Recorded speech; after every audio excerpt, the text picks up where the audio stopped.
many people perhaps think that the native spirituality in this land, like the spirituality of Native Americans, is shamanism. Mm-hmm.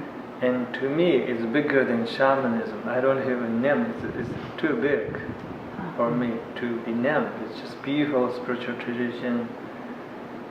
And naming is tricky, right? Right. But anyway, that's how many people view that the spirituality of a Native American as shamanism. And by the way, we have our own indigenous spirituality in Tibet before Buddhism came there. Mm-hmm. And most people call that spirituality the Tibetan shamanism. And in my understanding, the beauty of shamanism is not always about ascending but descending.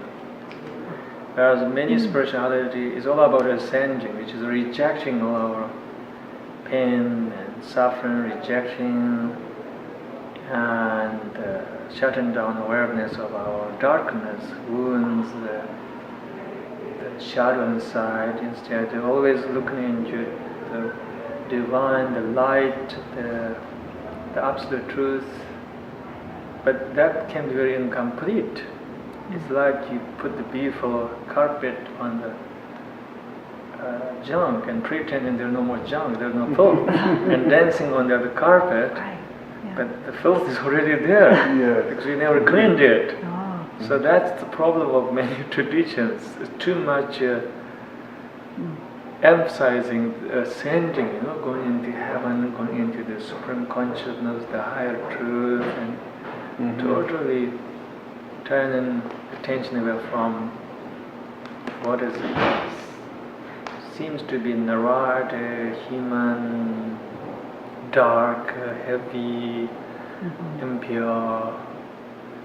So the beauty of a shamanic tradition is that you descend, you actually go into your lower self, you dig up everything, you just burn everything up, and then you face them, and then you purify them, and then you can grow and mature.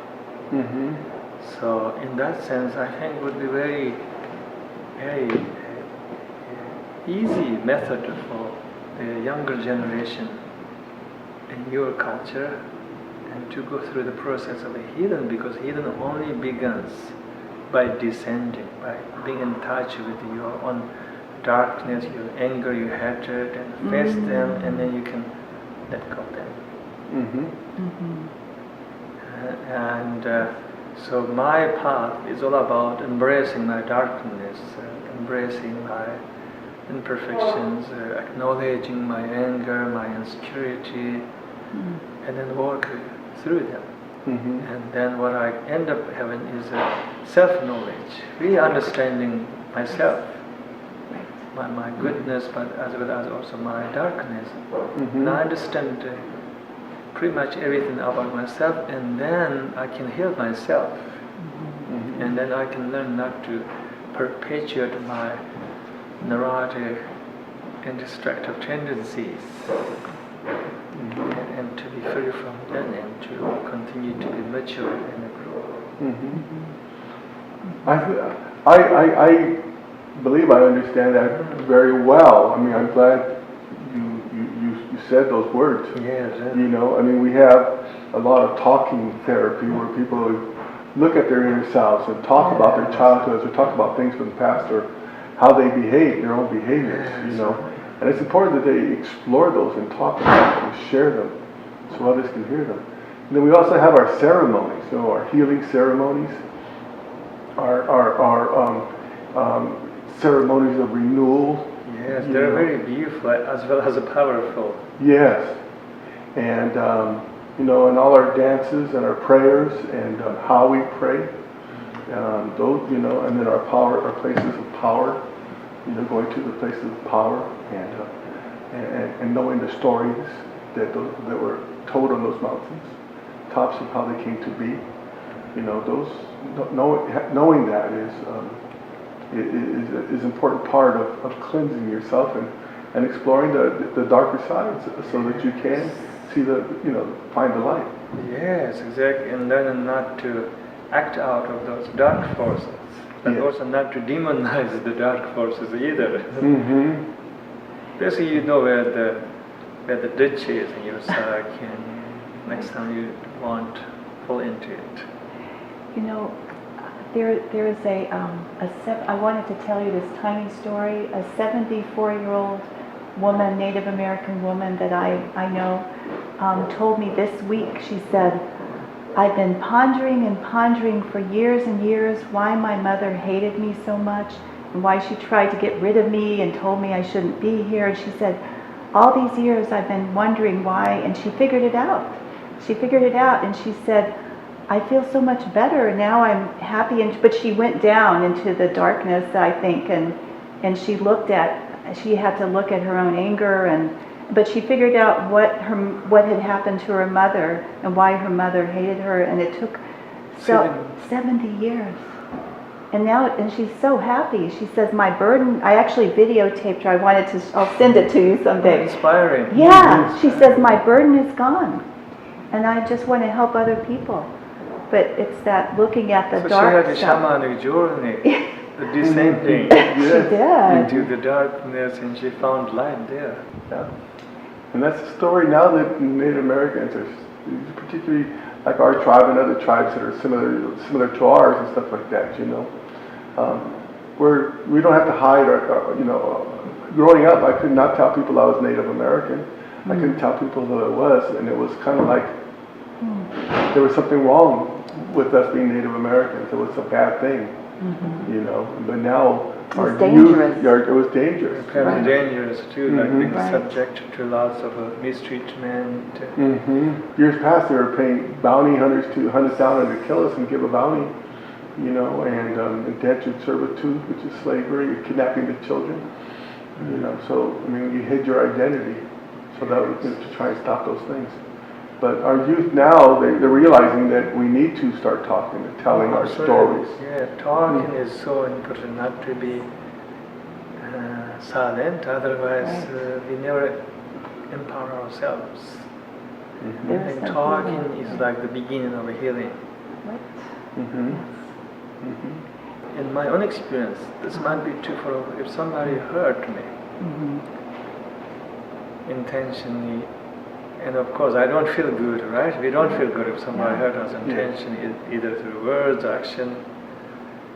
But if you don't say anything, and then we feel that the pain is there, but it just keeps growing, almost we feel that our heart is getting stale and rotten.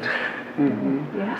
But if we break silence, either confront with that person or talk with somebody about it, it's not out of anger, not out of vindictiveness, but just we just want to be heard, and then there's some kind of relief happens, the healing happens. So I think it's just expressing our pain is a sort of natural way of healing.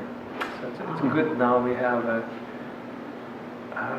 this kind of movement where the victims can talk and they can share what happened with their friends, and also now we have people from other communities come and listen to us.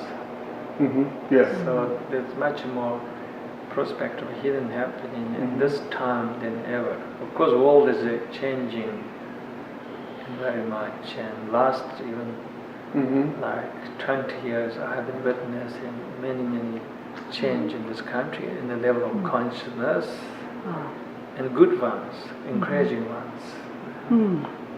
That's very true. I mean, we grew up that we thought that being, you know, that because we were Indians, that we didn't have anything important to say or to offer. You know, we really believe that. But now, when we talk, we realize that people are very interested in accepting and what we're saying, and they're putting value to what we say, you know, and it really gives us encouragement to continue, because, you know, a big part of us is we lost a lot of our indigenous knowledge, our traditions that were passed down, you know, and so our tribe, a big emphasis of our tribe now, and many California tribes and other tribes, is to restore that lost knowledge so we can continue on the path that our ancestors either like creating learning centers, if not like share the oral tradition to the younger generation. Yes. That's a big part of what we do with Donna is we have, every other month we have wellness meetings where the elders share with the youth and we, and with each other. Mm-hmm. But the elders also, in the last one, these two elder men actually shared their pain and suffering with everybody. And then after they did that, younger men did it. And this, it was like by example. The older men did it, so then the younger men felt they could talk about their pain, and that was really, really amazing. We have a lot to learn and a long way to go, but we have the path laid out in front of us. Oh, definitely. As a tribe.